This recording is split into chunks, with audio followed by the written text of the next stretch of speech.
Bienvenue à tous.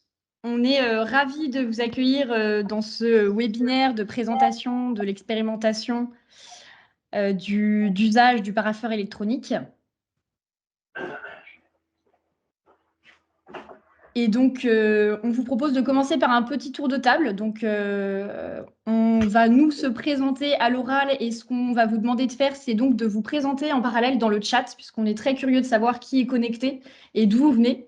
Donc, n'hésitez pas à nous le préciser dans le chat, ça nous permettra d'avoir un aperçu. En attendant, je vais laisser la parole à Julien.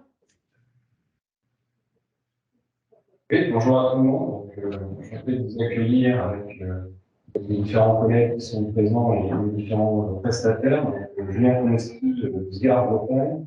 Je suis une mission SGAR, innovation publique, modernisation et développement de l'usage numérique. Je suis accompagné de deux stagiaires qui aussi travaillent sur le sujet. Donc, et Victoria Chavalin, vous connaissez déjà parce que vous avez échangé avec vous dans le cadre de cette expérimentation.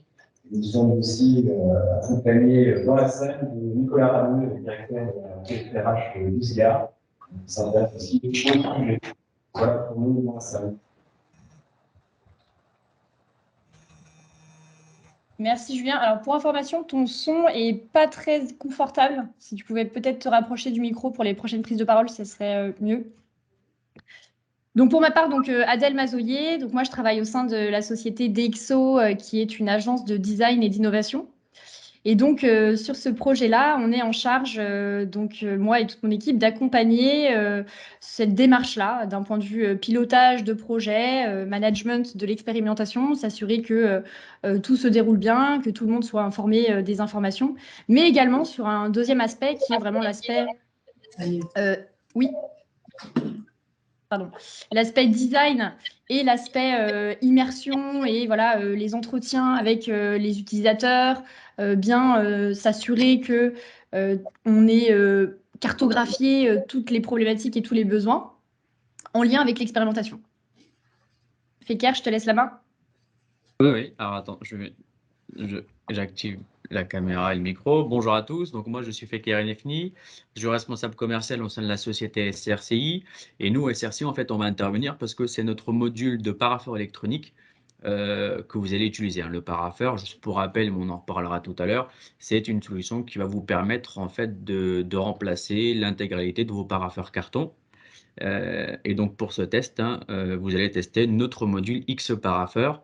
Et là, je suis accompagné côté SRCI par Fabrice Biret, qui est quelque part parmi nous, qui est le responsable du service déploiement. Donc, c'est lui qui est en charge en partie, voilà, il est là, du paramétrage et de la formation des différents utilisateurs.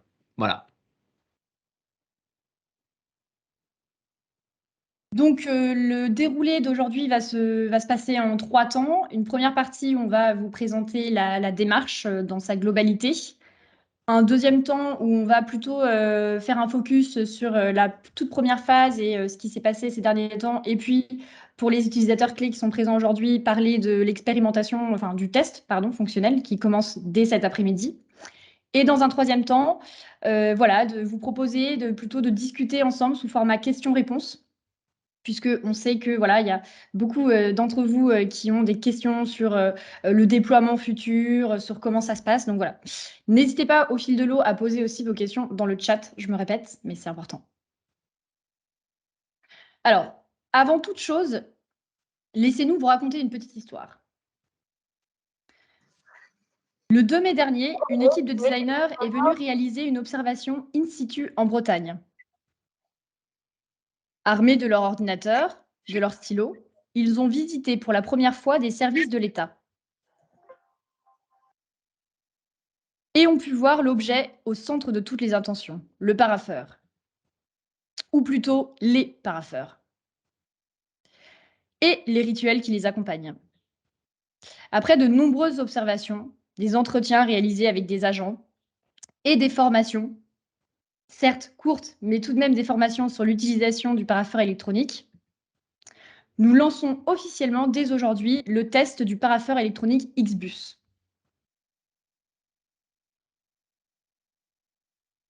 Hop là. Merci Adèle. Donc Julien Knowski du SGAR, juste pour vous redonner quelques éléments de contexte, mais sans prendre trop de temps. Pourquoi on est arrivé à cette expérimentation d'usage du parapheur électronique? Juste Adèle, le son est mieux ou pas? Parce que je fais un petit réglage. Est-ce que c'est Oui, mieux? super. Merci. Okay. Donc, on va rester comme ça.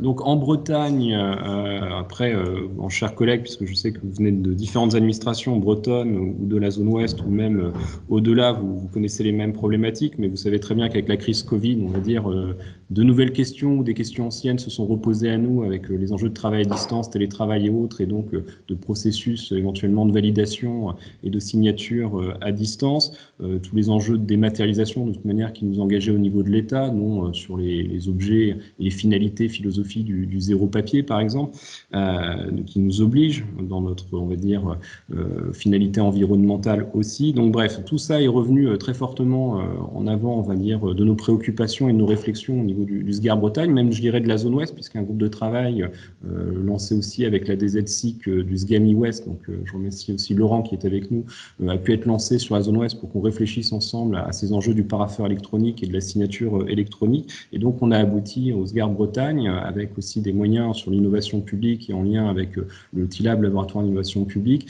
à l'idée de lancer avec donc des prestataires de design et une solution aussi agile pour cette expérimentation, une expérimentation d'usage sur le parapheur électronique pour véritablement en définir dans la pratique et dans l'immersion dans les services, les conditions de réussite d'usage pour les agents et sur toute la chaîne, c'est-à-dire de l'agent qui va déposer un document à signer ou en tout cas à viser et signer jusqu'au super signataire, au dernier maillon de la chaîne. Donc voilà, donc on a lancé cette expérimentation, on la finance, elle a un enjeu de réplicabilité puisqu'on va voir si on change la diapo. Alors je ne sais pas si tu veux directement aller sur les services, mais peut-être juste pour conclure sur cette partie-là, c'est voilà, vraiment qu'on a un enjeu de fluidifier les parcours et de s'intéresser aujourd'hui aux différentes pratiques des agents et des usages. On a engagé, je remercie les administrations concernées, 5 services expérimentateurs. Donc, vous les voyez sur cette diapositive. On retrouve un service de la préfecture 35, on retrouve aussi le SGCD 35, on retrouve la DREAL, la DRAF. Donc au total, 5 services au sein de ces entités participent avec leurs agents à cette expérimentation. Donc on va vous le décrire après, mais donc ça veut dire que les prestataires ne sont pas restés à distance pour le coup, mais sont allés vers et sont vraiment sur toute une immersion, un diagnostic pour arriver à cette phase qui a été officiellement lancée, je remercie Adèle, maintenant d'exercice pratique, en tout cas d'expérimentation en conditions réelles du parapheur électronique à tout niveau.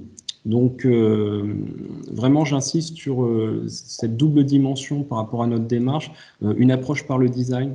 Vraiment, c'était l'idée de dire on ne fait pas qu'un choix d'outils via des audits d'outils, ce qu'on a fait l'année dernière. Donc, c'est pour ça d'ailleurs qu'on a retenu la solution XBus, pour ceux qui se poseraient la question. On l'a retenu puisque au vu des différents audits d'outils de signature, enfin de parapheur électronique, c'est la solution qui était clairement la plus agile et la plus fonctionnelle pour cette expérimentation d'usage. Donc ça explique, et ça sera aussi l'occasion pour Faker d'en dire plus dans cette présentation.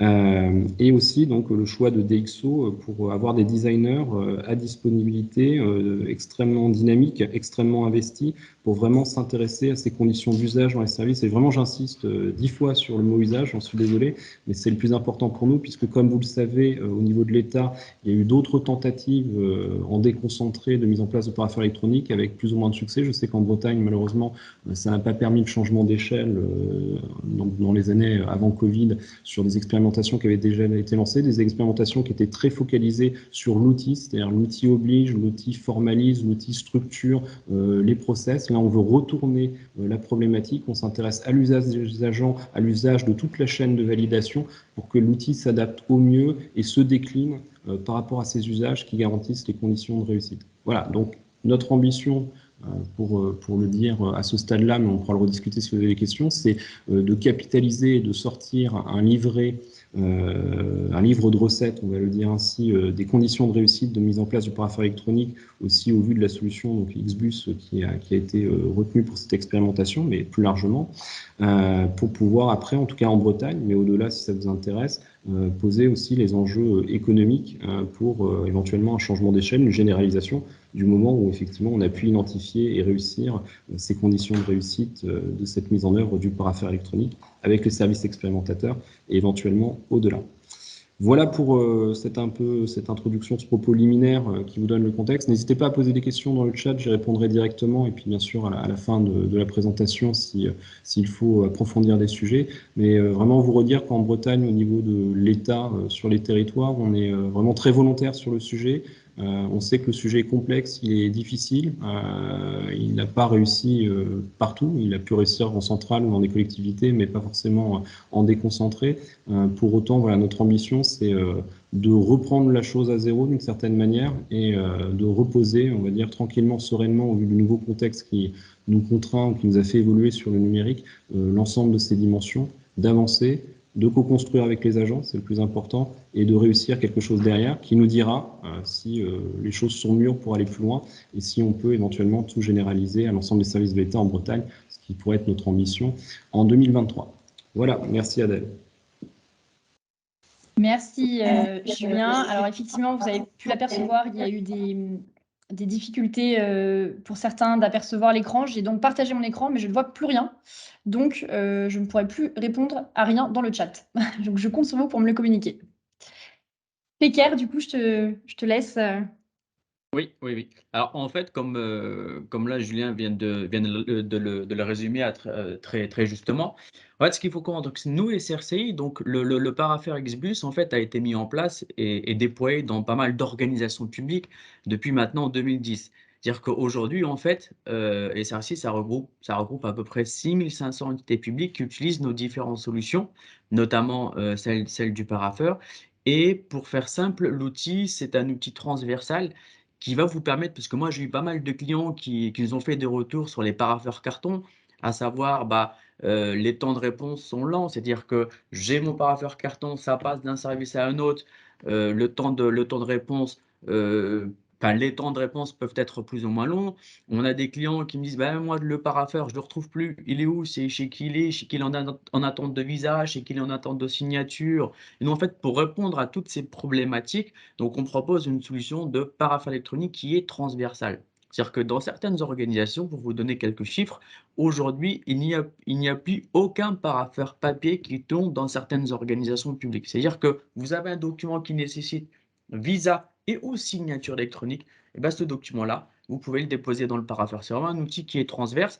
Et moi, les retours que j'ai de mes clients, c'est vous nous avez aidé à optimiser nos process, notamment avec, comme Julien le disait tout à l'heure, avec le télétravail, j'ai pu signer même depuis mon domicile, parce qu'aujourd'hui, en fait, on va pouvoir valider un document depuis n'importe quel support ayant une connexion Internet. Voilà. Donc, en fait, vraiment, ce qu'il faut retenir de là, ma petite introduction, c'est la solution permet de remplacer vos parapheurs carton. En fait, on va vous aider à optimiser vos process pour fluidifier les décisions internes.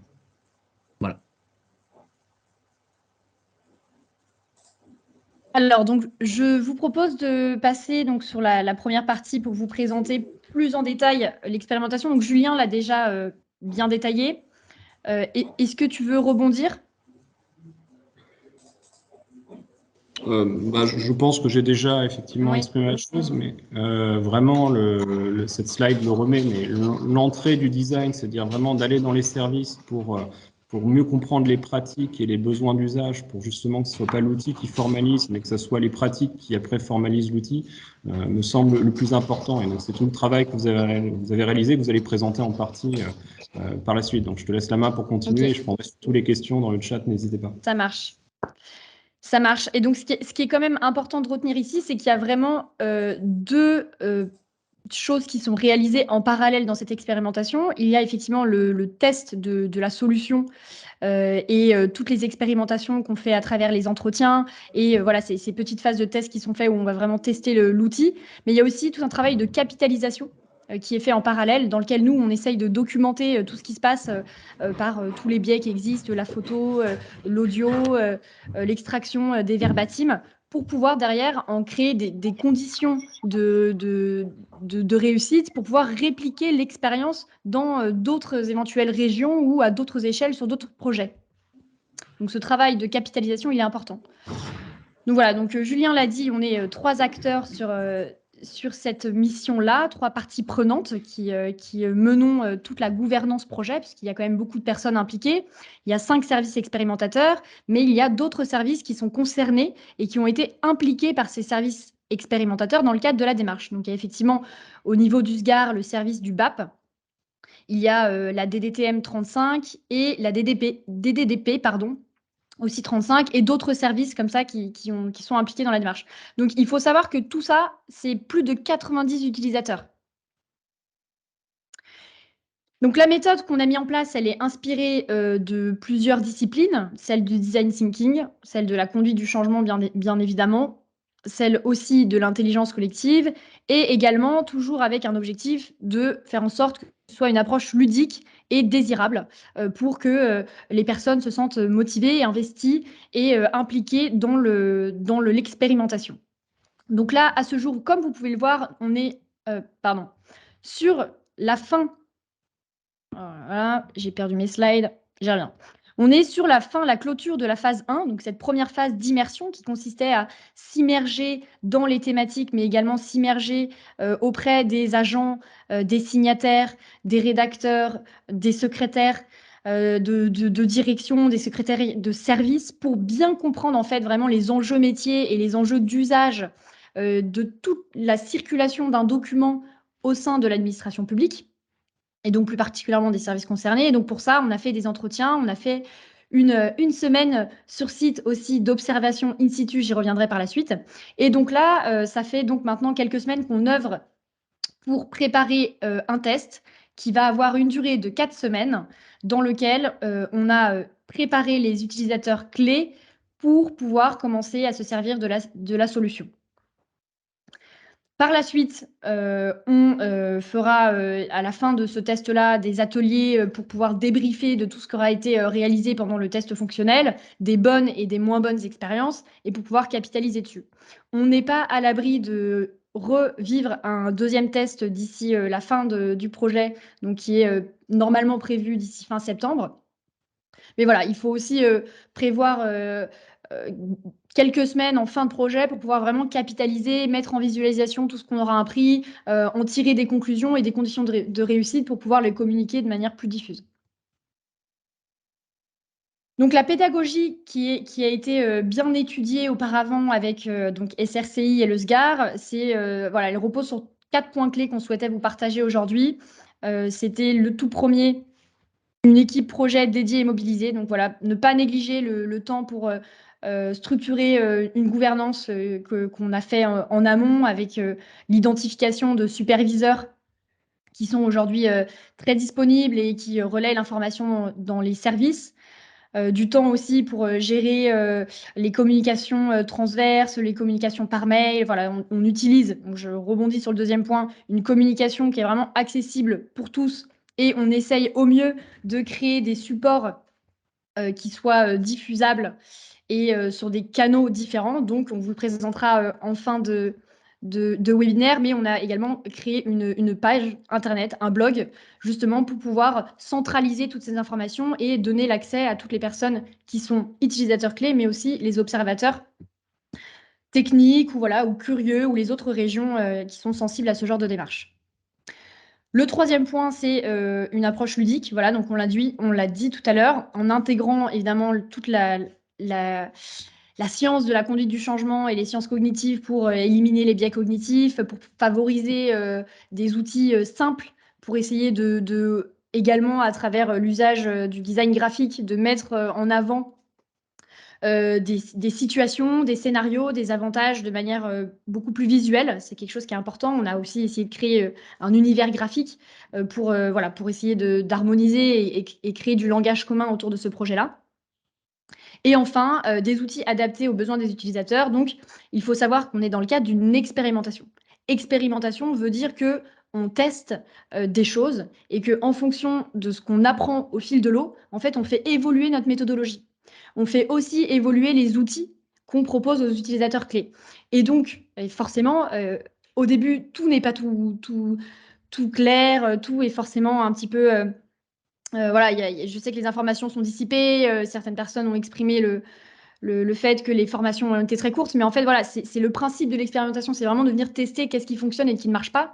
Et donc, du coup, on essaye au mieux de co-construire des environnements familiers et désirables. Et donc, voilà, avec SRCI, on a beaucoup travaillé sur le paramétrage de la solution. Et dans un deuxième temps, en fonction du test qui aura lieu dans les prochaines semaines, on va aussi retravailler sur qu'est-ce qu'on pourrait faire pour améliorer, en fait, pour fluidifier le processus de l'usage de la solution. Donc, deuxième partie, voilà, donc là, on va faire un petit focus vraiment sur la première phase, donc cette phase d'immersion qui est en train d'être clôturée. Donc, on a rencontré 8 services à peu près. On a réalisé 6 observations in situ, donc on a passé des petites demi-journées directement dans les services, dans leurs locaux, dans lequel on a pu, eh bien, ne serait-ce que visualiser l'état des bureaux, la manière dont l'archivage se passait, les communications informelles, toutes les choses qui ont été mises en place de manière assez codifiée et qui ne sont pas forcément dites. Ces observations nous ont vraiment permis de faire identifier ce type d'informations. Dans l'expérimentation, donc, je l'ai dit tout à l'heure, il y a plus de 90 utilisateurs clés. Je pense que mes chiffres sont pas bons. Je pense qu'on a plus de 100 utilisateurs clés et plus de 40 signataires. Donc, dans les signataires, on compte les chefs de service, les directeurs de pôle, les signataires transverses comme au niveau de la préfecture ou au niveau des secrétariats généraux, les secrétaires généraux, leurs adjoints, le préfet. Enfin, voilà. Donc, il y a 40 signataires qui, normalement, seront formés d'ici vendredi, puisqu'on rencontre les derniers signataires en fin de semaine, et qui devront participer à l'expérimentation. Tous ces signataires sont normalement équipés de certificats électroniques. Pour ceux qui ne pensent pas en avoir, on a normalement vérifié ces informations ces derniers jours-là, et donc on devrait pouvoir vous guider dans l'usage de ces certificats électroniques qui vous ont été affectés. Alors pour certains, c'est sur des cartes agents, pour d'autres, c'est plutôt sur vos PC directement. Enfin voilà, il y a toujours des solutions. Donc ça, c'est important puisque ça va permettre de créer des conditions réelles de test. On a réalisé à peu près 15 heures de formation collective qui ont été réalisées au TILAB, mais aussi en distanciel sur des créneaux plus espacés et plus nombreux pour pouvoir proposer vraiment à tout le monde de pouvoir y participer.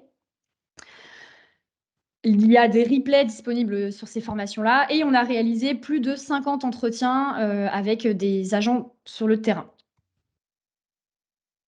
Donc, une observation terrain, je l'ai déjà un petit peu dit, mais ce qui nous a vraiment été, ce qui est ressorti de cette observation terrain, c'est vraiment pour nous d'avoir pu capter des choses qui étaient de l'ordre du non-verbal et qui étaient des choses qui n'étaient pas forcément inscrites dans les procédures.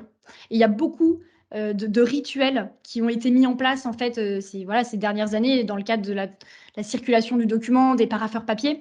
Et donc en fait, ça a été vraiment précieux pour nous d'avoir cette vision non laboratoire et vraiment vraie vie, si je puis dire, sur le terrain.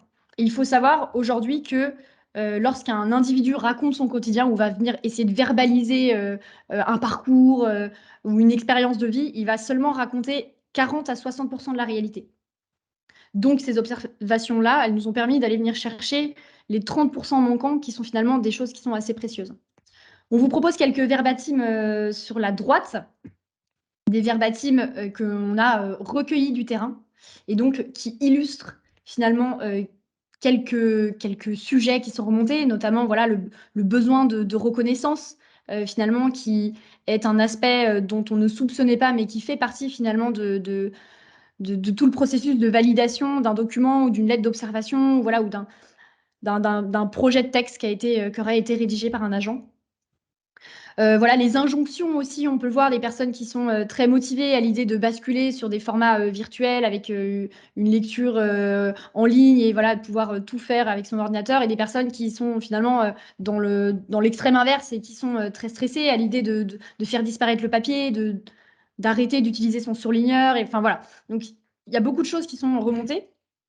Et donc les constats dans les grandes lignes aujourd'hui, qu'on pourrait considérer dans un monde d'après mise en place du parapheur à grande échelle, ils sont nombreux. Et donc, c'est ce qui va se passer dans la deuxième phase qui démarrera là, pendant le test, mais surtout après dans les ateliers qu'on fera avec les utilisateurs clés, où on va essayer assurément de traiter toutes ces potentielles conséquences pour pouvoir en appliquer des projets ou des outils qui vont pouvoir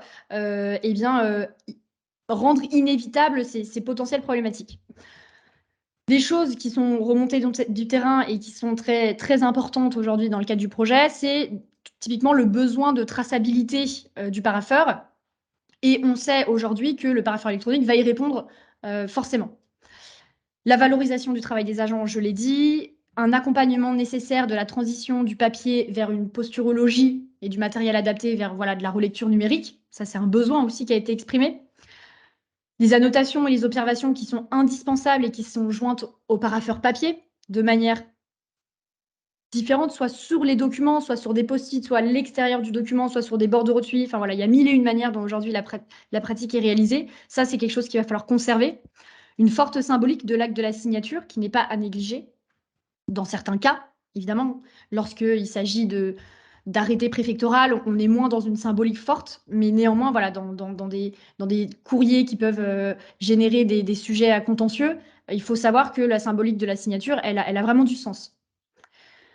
Donc voilà. Féker, je te laisse la main. Ouais, vous m'entendez? Je ne sais pas si mon micro fonctionne. Pardon, oui. Oui, ok, pardon, j'ai eu un petit. Oui, donc nous, en fait, l'idée de mettre en place cette solution, parce que j'ai vu sur le chat, il y a quand même pas mal de questions, savoir pourquoi SRCI, mais je vous propose qu'on en réponde lors des questions-réponses. Mais nous, en fait, ce qu'on a mis en place, c'est que le module XBus, en fait, on a essayé de le paramétrer pour que celui-ci, en fait, réponde au fonctionnement actuel. En fait, comme l'a dit Julien tout à l'heure, et ça, c'est super important, ce n'est pas à vous de vous adapter à l'outil, mais c'est l'outil de venir s'adapter à votre environnement de travail actuel. Donc aujourd'hui, on va le voir lors de l'expérimentation, et si vous voulez voir d'autres choses, il ne faudra pas hésiter à nous le dire. Aujourd'hui, il n'y a pas une fonctionnalité que vous faites de façon papier que vous n'allez pas retrouver dans notre module X parapheur. C'est vraiment, en fait, on s'est inspiré par des faits réels. En fait, lors de la mise en place du parapheur, lors du développement du parapheur, figurez-vous, en fait, on l'a développé conjointement avec certains de nos clients. On avait, avant de le mettre en place, on a demandé à certains de grosses entités, je parle de la ville de Versailles, la ville de Bordeaux, la ville d'Orléans et d'autres grosses collectivités, de savoir quelles sont les fonctionnalités qu'ils attendent d'un parapheur électronique. Parce qu'un parapheur électronique, ce n'est pas juste je vise le document, ça passe à une étape suivante, je signe un document, ça passe à une étape suivante. Non, il y a pas mal de fonctionnalités qui sont autour du parapheur. Et nous, en fait, ce qu'on a décidé de faire, c'est de vous faire bénéficier de ce module-là pour voir si déjà celui-ci répond au fonctionnement standard de la solution, enfin de standard de votre environnement. En fait, il faut que la solution réponde au fonctionnement actuel des parapheurs carton. Voilà. Donc c'est pour ça qu'on a fait le paramétrage nécessaire et on formera donc les différents profils d'utilisateurs au fur et à mesure de l'avancée de ce POC, de ce test.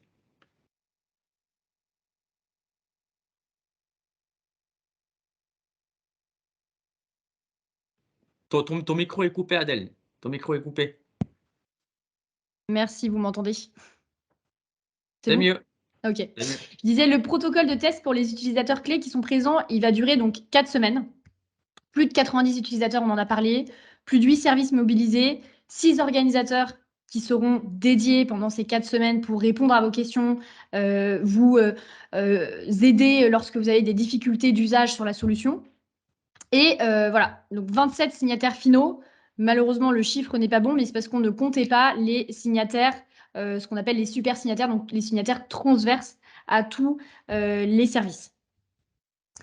On a mis en place un cahier de test. Donc ce cahier de test, c'est quoi? C'est un guide dans lequel on a essayé de manière la plus pédagogique possible de vous expliquer qu'est-ce qu'on attend de vous pendant la durée du test, qu'est-ce qu'on vous invite à faire et à ne pas faire parce qu'on a déjà identifié que ça pouvait être problématique. Et je vais vous présenter un exemple juste après. Et on vous propose une petite checklist d'expériences à réaliser. La toute première qui sera la même que vous soyez un signataire, un rédacteur ou un viseur, qui est de se connecter à la solution et réussir à charger un document. Voilà, donc c'est un cahier qui doit vous accompagner, qui doit vous guider pendant ces 4 prochaines semaines. Vous pouvez l'imprimer, vous pouvez annoter vos remarques et nous les partager lors des plénières communes qu'on va réaliser une fois par semaine. Et donc, je rebondis sur la deuxième chose qu'on a mis en place pour vous dans le cadre du test. Ce sont des webinaires de sessions questions-réponses une fois par semaine. Elles ne sont pas obligatoires.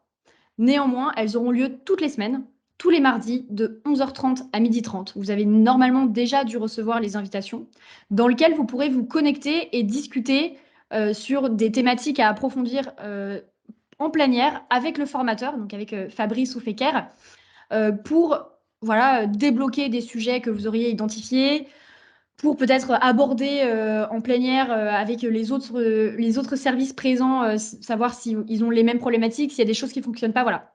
Donc ça, c'est vraiment l'occasion pour vous de venir approfondir des choses qu'on n'aurait pas forcément vues pendant les formations.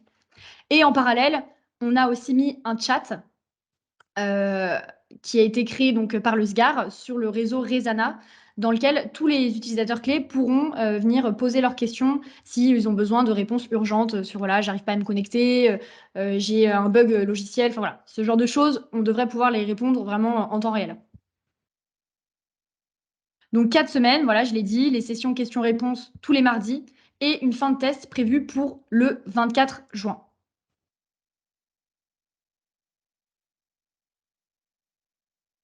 Feker, je te laisse présenter en 2-3 minutes le XBus, Oui, à quoi ça ressemble?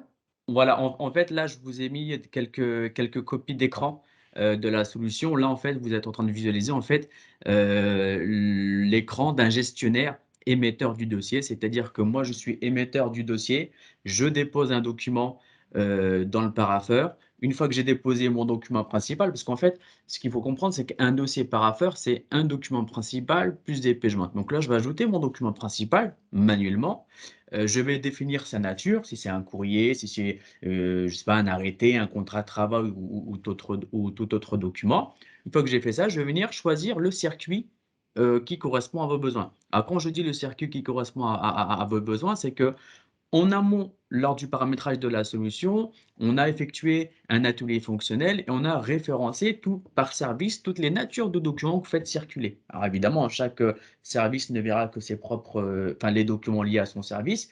Une fois qu'on a référencé nature, référencer ces natures, on va venir en fait y associer un ou plusieurs modèles de circuits. Comme ça, l'utilisateur, il aura juste à choisir le circuit qui correspond à ses besoins.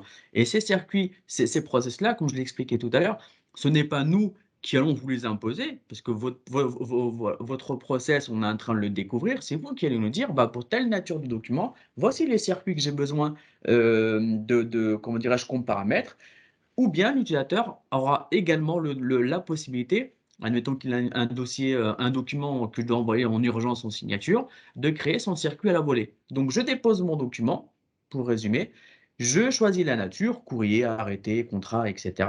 Je choisis le circuit ou je crée mon circuit à la volée. Voilà. Et là, j'ai déposé manuellement mon dossier.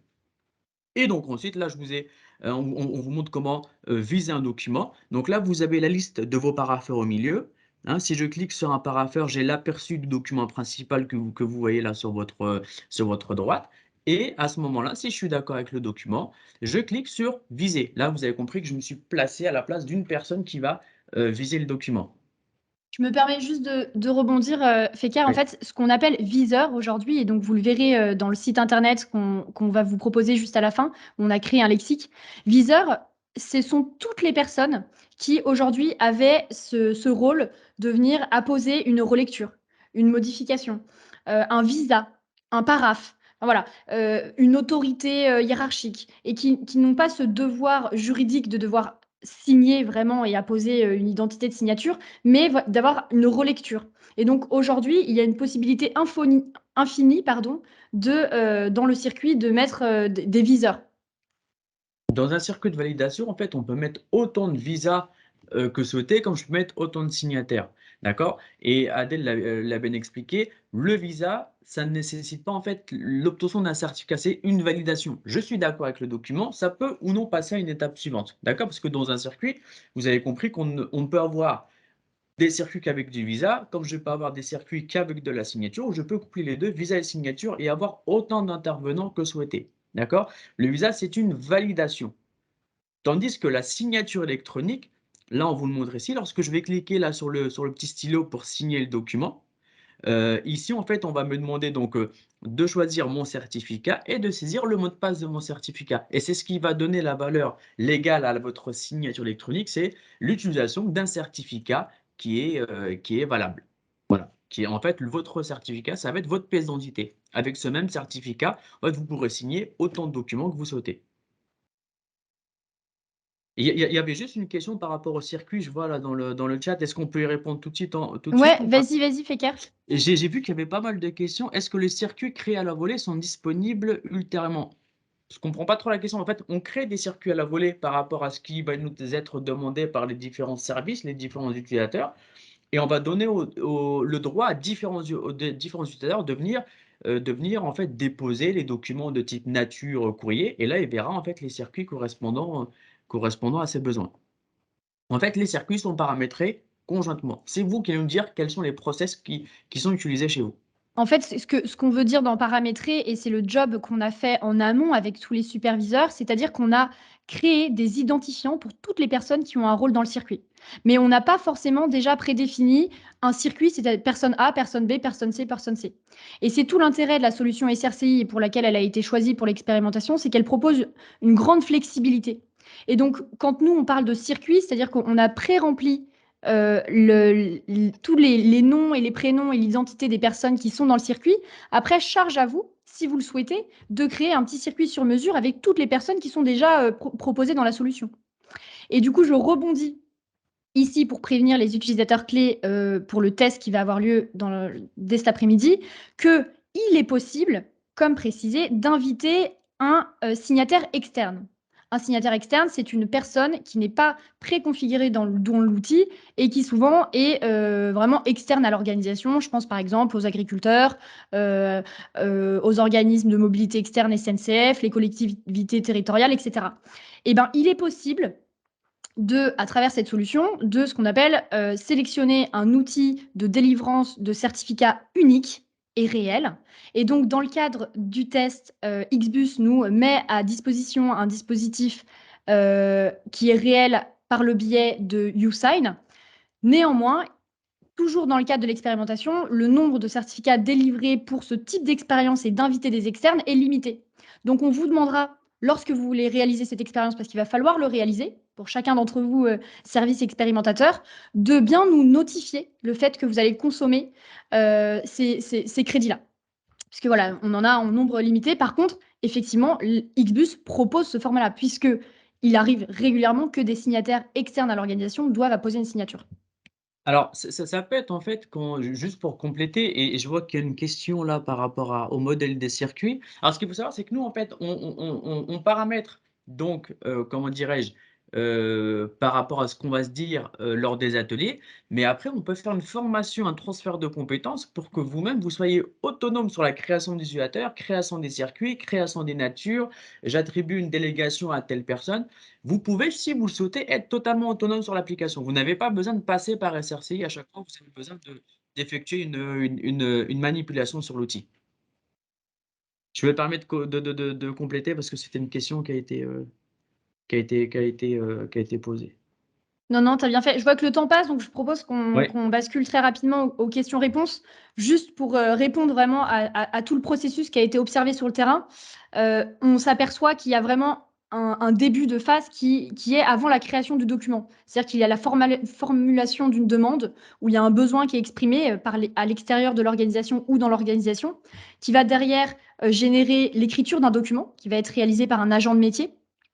Et en fait, c'est là où il faut vraiment distinguer deux phases dans la création du document. C'est-à-dire que la création du document ne veut pas dire mettre en parapheur électronique. Aujourd'hui, l'agent terrain, ce qu'il fait, c'est qu'il va sur son ordinateur, il va faire un projet de texte, il va l'écrire et il va l'envoyer à des collègues pour relecture. Cette phase-là, c'est ce qu'on appelle la phase métier. Et cette phase-là, elle n'est pas forcément très adaptée à être réalisée dans un outil de parapheur électronique qui n'est pas un outil de collaboration en ligne, en fait, ni d'éditeur. Mais voilà, il faut savoir qu'à partir du moment où on le met en parapheur, on pourra faire circuiter à tous les collègues qu'on le souhaite ce document-là pour pouvoir qu'ils puissent apposer une modification, une correction, une annotation sur le document. Donc, ça va être à vous de tester pendant l'expérimentation à quel moment est-ce que ça va devenir intéressant de le mettre en parapheur. Est-ce qu'on fait vraiment toutes les modifications conséquentes en amont et on le fait circuiter dans un circuit très fermé avec ses collègues par le biais d'un outil collaboratif, vous en avez déjà, des serveurs locaux, Osmose, Resana, et ensuite on le met en parapheur pour venir faire de la phase de validation plus tard, ou est-ce qu'on commence de le faire très en amont, mais dans ce cas, il faut être conscient qu'on ne pourra pas, comme un outil d'édition, de création de documents, faire autant de modifications et de mise en forme. Voilà. Donc, il faut bien comprendre que le parapheur électronique, il répond à ce besoin de circulation de la documentation jusqu'à sa signature. Et donc voilà, donc on a mis en place un site web. Je ne vais pas vous en dire plus parce que le plus important, ce sont les questions. Je vais vous mettre le lien dans le chat et vous verrez par vous-même. Ouais, si tu me permets, Adèle, enfin, juste pour compléter, vraiment, enfin, ouais, si tu peux laisser la diapo avec le site, vraiment, l'idée, c'est que pour vraiment que tout le monde puisse capitaliser sur l'expérimentation, que ce soit en Bretagne ou en zone ouest ou au-delà, vraiment, et je remercie DxO et SSRCI de l'avoir mise en place. Mais donc voilà, ils ont créé un site internet qui n'était pas prévu au départ, un blog, mais qui est extrêmement, enfin, qui va s'enrichir, mais qui est déjà extrêmement intuitif et qui a déjà beaucoup de ressources. D'ailleurs, sur ce blog, vous allez pouvoir, ce site, retrouver les liens pour le bac à sable. Donc, si vous voulez tester la solution sans être dans l'expérimentation, vous pourrez vous amuser sur le bac à sable, parce qu'il y a un bac à sable en ligne gratuit qui vous permet de tester l'outil et de faire une démarche avec des profils préenregistrés. Donc voilà. Et donc voilà, vous retrouvez toutes les informations sur ce site. Et d'ailleurs, cette vidéo qui est enregistrée sera aussi publiée sur ce site internet, ou en tout cas récupérable via ce site internet. Voilà ce que je voulais juste compléter. Puis il y a beaucoup de questions dans le chat, donc je ne sais pas si Faker ou Fabrice, qui a posé beaucoup de questions techniques aussi sur XBus, si vous voulez y répondre en prenant la parole, allez-y. Bon, on va essayer de répondre. Oui, allez-y. S'il y a des questions. Fabrice, tu es toujours par ici? Ouais, je suis là, je m'occupe du chat, moi. Ah, d'accord, tu répondais au fur et à mesure. Ok, bah, écoutez, si vous avez des questions que vous voulez nous poser directement de vive voix, allez-y. Nous vous écoutons avec Fabrice. Alors, s'il n'y a pas de questions, il y a une question qui m'a été posée ce matin par téléphone qui s'adresse peut-être plus à Julien. C'était une personne qui est au secrétariat général de la PREF 35 qui me demandait quand auront lieu les déploiements. Oui, ça, j'ai commencé à y répondre dans le chat pour vraiment redire un peu, rappeler ce que j'ai dit. Là, on est dans une expérimentation d'usage pour justement définir les conditions de réussite de la mise en place du parapheur électronique. Donc, on est vraiment sur l'enjeu de capitaliser. C'est ce que j'ai évoqué sur l'interministériel. C'est pour ça qu'on a des directions régionales. Sur le niveau départemental, on a un GCD ou un service de préfecture. Donc, on est vraiment toutes les conditions de test et de questionnement et d'enjeu pour pouvoir après justement passer suite à ce que j'appelle l'évaluation. Donc, là, on est dans l'expérimentation, on teste. Après on évalue et après se poser toutes les bonnes questions pour le changement d'échelle et l'industrialisation de la solution à l'ensemble des services déconcentrés ATE en Bretagne. Et ce sera sur cette base-là. Donc je ne veux pas m'avancer à ce stade-là pour dire ça va se faire comme ça demain, parce que justement l'enjeu c'est que les agents, tous les services expérimentateurs, aujourd'hui tous ceux qui travaillent sur l'expérimentation sont en train de définir le cadre et les conditions de cette réussite. Donc mon souhait, ma volonté en tout cas, ce qui est porté au niveau de l'État en région, en Bretagne, de l'État en Bretagne, c'est de pouvoir faciliter, donner toutes les possibilités à ce que réussisse la mise en place du parapheur électronique. Mais c'est vous qui allez poser les conditions et c'est sur ces conditions qu'on va après construire le modèle, aussi bien économique que le modèle, on va dire, d'usage et d'outillage. Voilà. Mais donc aujourd'hui, les ingrédients de l'expérimentation, vous les avez, ils ont été présentés avec la solution XBus et surtout la démarche design avec DxO et aussi SSRI. C'est ça qui va nous donner les éléments pour pour aller plus loin. Donc voilà, ça me permet de rebondir sur une autre question qu'il y avait dans le chat, sur l'idée est-ce qu'on a fait, si on a fait un marché, etc. Vraiment, quand on a retenu les deux prestataires qui se sont présentés, on a vraiment été dans une logique de construire une expérimentation d'usage avec les valeurs de l'innovation publique. Donc l'enjeu d'expérimenter, d'itérer, d'évaluer, etc. Ce que j'ai rappelé. On n'a pas été dans une logique de dire on fait un marché, on retient une offre et après c'est ça qu'on déploie. On est vraiment sur une phase, on va dire, préparatoire, exploratoire, mais qui est extrêmement puissante, parce que ce qu'elle va définir derrière, c'est ce qui va nous structurer et nous cadrer pour réussir, j'allais dire, la généralisation du dispositif. Si d'aventure, justement, l'expérimentation démontre que les conditions de réussite peuvent être réunies et peuvent être applicables à grande échelle.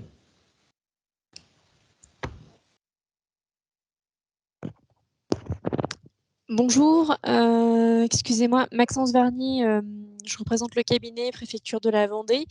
J'avais une question justement sur le modèle économique. Vous dites que vous avez itéré, fait du design thinking, ce qui veut dire que si c'est généralisé, comment vous faites pour acquérir la solution après ?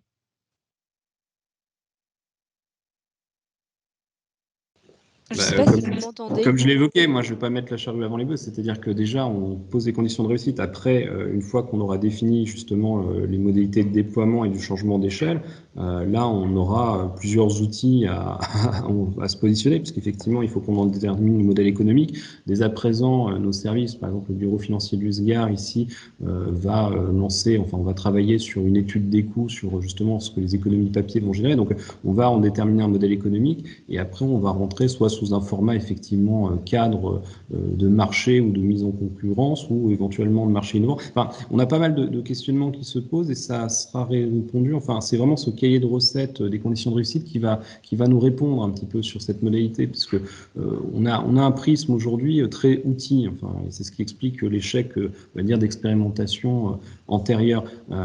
Là, vraiment en se concentrant sur les usages, ça va nous déterminer justement l'enjeu des outils. Donc, est-ce que l'enjeu des outils, et encore une fois, j'aime pas trop l'évoquer à ce stade-là parce que je ne vais pas biaiser l'expérimentation en cours, c'est effectivement de retenir un prestataire qui va, on va dire, être absolu sur les territoires. Est-ce que c'est justement d'assurer une offre qui s'imbrique et qui est interopérable? Voilà, ça, tout ça, on va se le poser avec ce cahier, enfin avec ce livre de recettes des conditions de réussite, mais vraiment avec toujours un regard tourné vers l'agent, vers l'usager. C'est ça qui est important pour moi, c'est de m'assurer qu'on ne soit pas dans une dimension top-down d'imposer une démarche, qu'on soit vraiment sur, et un peu comme d'ailleurs, si on reprend l'outil Resana comme il a été construit, si Christophe Chauss était parmi nous, il se reconnaîtrait, c'est-à-dire de vraiment partir de l'usager pour construire les conditions de réussite de la solution et après mettre la bonne solution qui va dessus ou les solutions qui vont dessus. Donc voilà, donc à ce stade-là, on expérimente dans le cadre qui a été défini avec la solution XBIS, parce que comme j'ai pu le rappeler dans le chat, c'est celle qui a recueilli lors d'audits de plusieurs solutions l'année dernière les meilleurs critères et les meilleures conditions de réussite. D'ailleurs, je tiens à vous préciser que XBIS aujourd'hui ne nous fait pas payer particulièrement de licence pour cette expérimentation. On est sur le déploiement et le paiement d'un chef de projet, donc on est vraiment sur une dimension projet de co-construction, pas sur une dimension de on a acheté un service, on a acheté un produit et on le met en œuvre sur un territoire. Donc voilà, donc on est vraiment sur une démarche expérimentale qui après nous conduira à choisir une modalité de changement d'échelle qui pourra peut-être être très innovante ou qui pourra être peut-être très classique via du recours au marché, mais ça on se laisse toute la liberté pour le faire et pour la construire. Et je dirais même la co-construire avec les services concernés, c'est-à-dire l'ensemble des services déconcentrés, en tout cas pour ce qui me concerne la Bretagne. Après, si ça veut être ouvert au-delà, il n'y a pas de difficulté, mais qu'on soit bien en accord pour que derrière, et c'est le plus important pour moi, on assure ces circuits complets. C'est-à-dire, pour moi, si on est sur des outils qui font que juste on reste sur des silos, on recrée des silos sur le parapheur électronique, c'est contre-productif finalement au parapheur papier qui aujourd'hui, malgré des silos ministériels, arrive à se déplacer, on va dire, de bâtiment en bâtiment. Voilà, donc c'est pour ça. Je suis un peu embêté de vous répondre très précisément parce que justement, je ne veux pas donner un résultat aujourd'hui sur une chose dont j'attends le résultat de l'expérimentation pour définir la suite de la démarche. C'est comme ça qu'on itère sur notre démarche expérimentale. Je voudrais juste ajouter une précision. Excusez-moi, j'ai oublié de le dire pour les utilisateurs clés, donc je vous partage brièvement mon écran. J'ai cru que certains d'entre vous avaient du mal à se connecter sur notre site internet, donc on regardera ensemble après. Mais les cahiers de test des utilisateurs clés sont téléchargeables sur notre site. Donc, on a créé un cahier pour les rédacteurs viseurs et un cahier pour plutôt les signataires viseurs slash secrétariat. Voilà.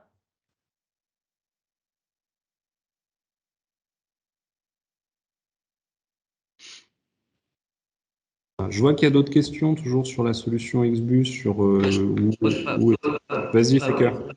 Fabrice répondait au fur et à mesure. Si j'étais en train Ah de oui, dire. oui, sur le chat, ouais, je Oui, déroulais. Fabrice répondait oui. Et au-delà par rapport à l'hébergement, je te remercie Fabrice de la réponse. En fait, nous, c'est une politique SRC. En fait, tous nos partenaires, notamment pour l'hébergement et d'autres, en fait, nous privilégions de travailler avec des partenaires français. En France, on fait pas mal de choses bien. Donc, nous, c'est la politique des SRCI, c'est on travaille avec les partenaires français. Et même par rapport à la typologie de certains de nos clients, notamment, je travaille avec l'INSERM, la recherche médicale, qui font signer les chercheurs à distance. Les documents doivent rester absolument en France, même pas aller dans le territoire européen. Donc, on privilégie vraiment sur tous nos partenaires, que ce soit sur la partie archivage ou hébergement ou même d'autres périmètres, ce sont tous des partenaires français. Donc, pour répondre à votre question, les données restent en France et ne sortent pas du territoire français. Et je crois que Fab, tu as dû répondre à toutes les questions, tu me confirmes? Alors, y aura-t-il des formations pour tous les utilisateurs des autres entités à la fin de l'expérimentation en 2023?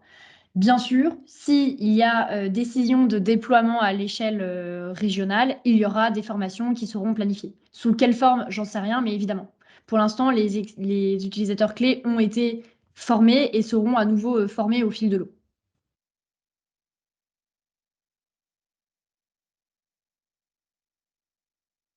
Et on fera des formations spécifiques par profil d'utilisateur. Les personnes qui vont viser, les personnes qui vont signer, les personnes qui sont créateurs des dossiers. Vraiment, on fera des formations assez spécifiques et par profil d'utilisateur. Alors, je vois une question de Véronique Paré, si je ne dis pas de bêtises, de la Dréal.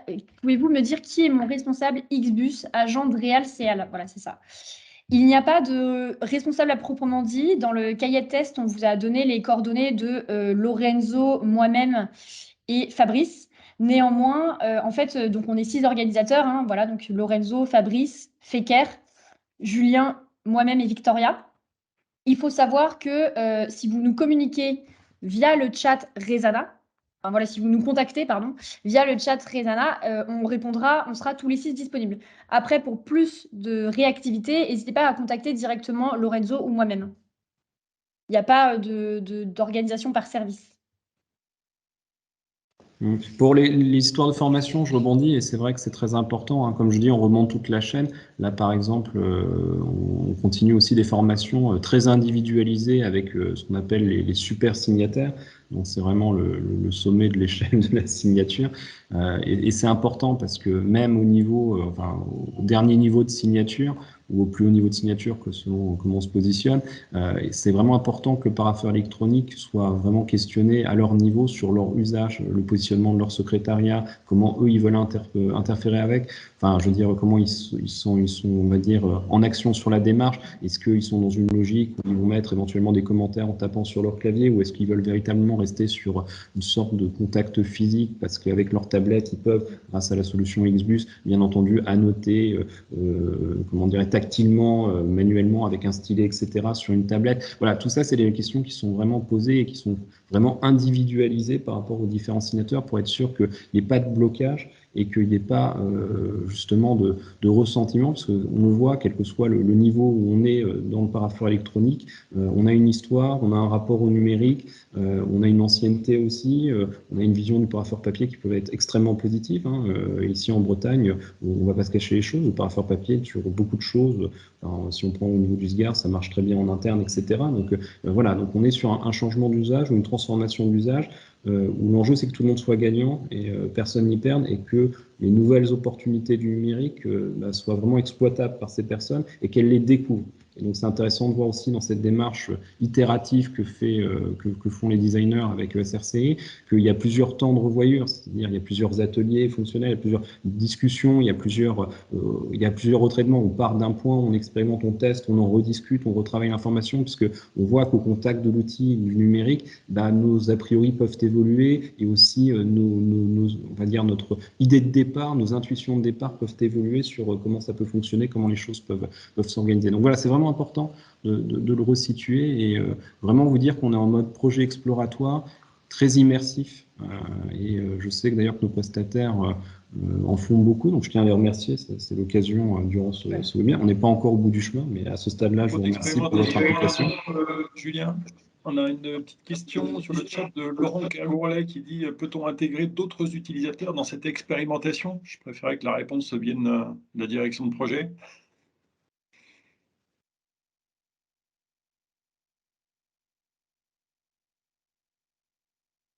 J'ai fermé mon micro, donc je le réactive.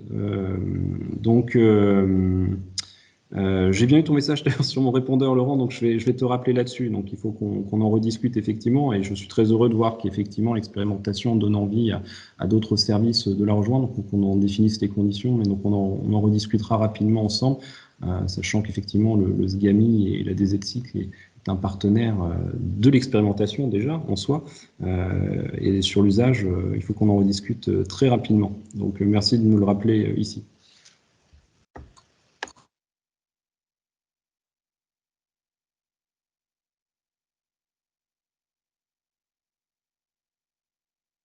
Question, le test d'usage va-t-il jusqu'au stockage des documents vivants, GED, et de leur protection dans un archivage électronique?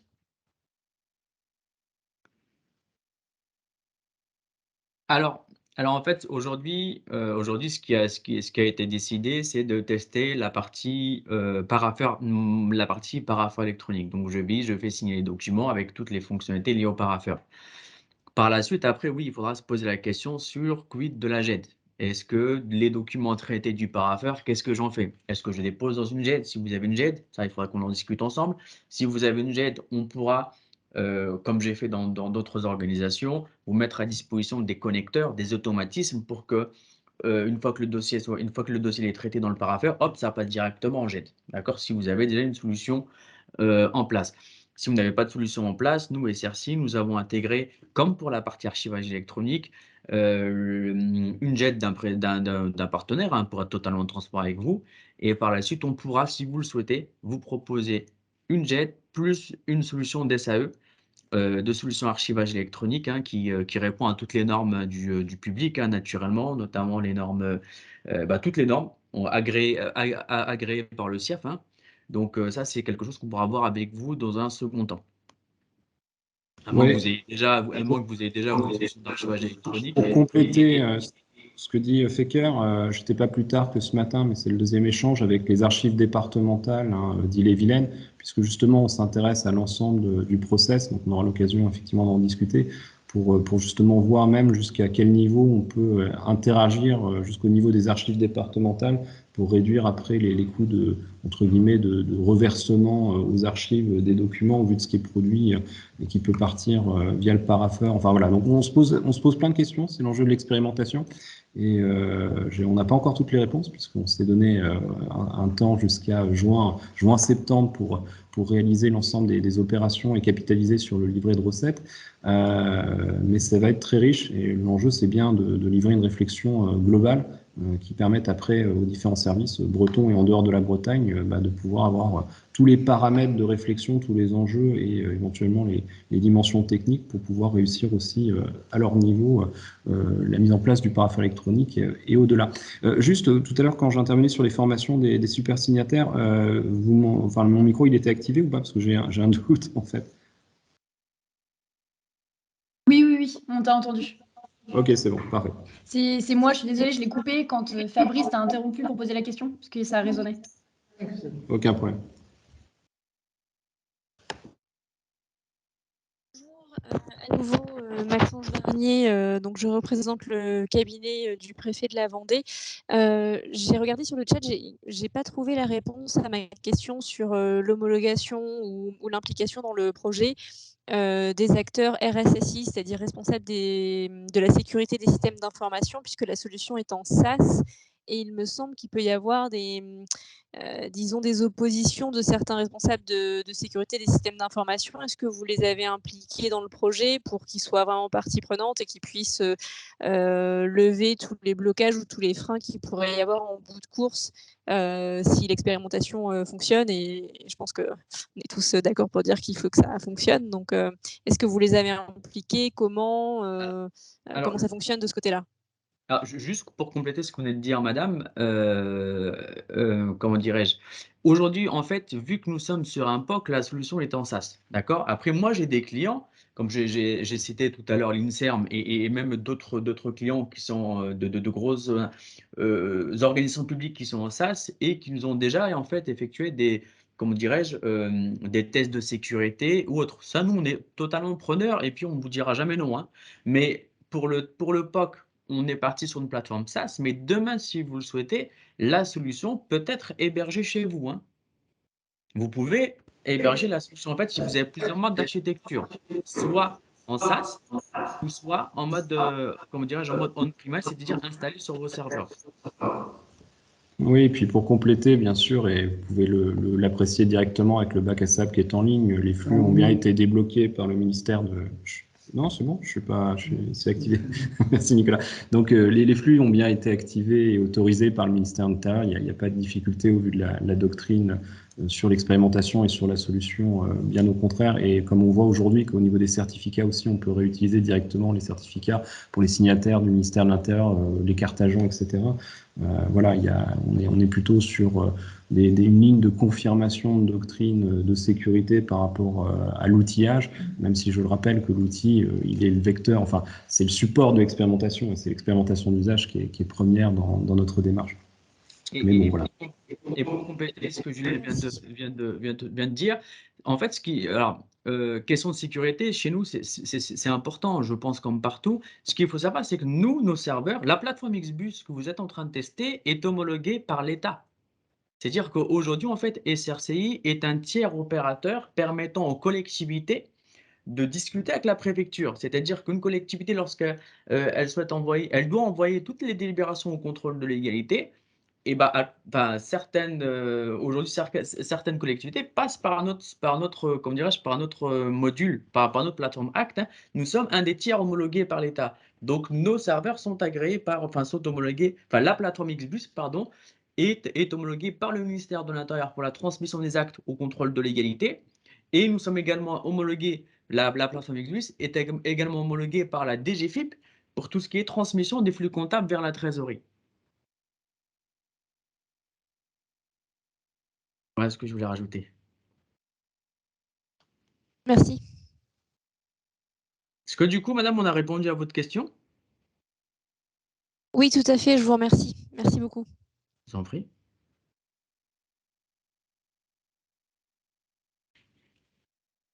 Alors peut-être encore une ou deux questions pour terminer avant de clôturer ce webinaire.